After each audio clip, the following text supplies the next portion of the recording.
Did you know that fentanyl, a deadly synthetic opioid, is killing a growing number of children and teens in the United States? In fact, more than 1,500 kids under the age of 20 died from fentanyl in 2021 alone, which is 4 times as many as in 2018. Shocking, right?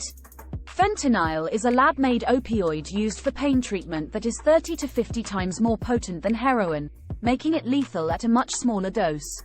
The drug is also manufactured and sold illegally, and is increasingly found contaminating counterfeit prescription drugs, or entirely replacing the drug a buyer expects to get.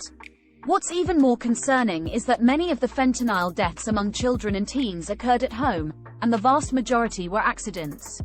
And, unfortunately, falling asleep, losing consciousness, gurgling or choking sounds, and weak or no breathing are some of the signs that a person is experiencing an overdose.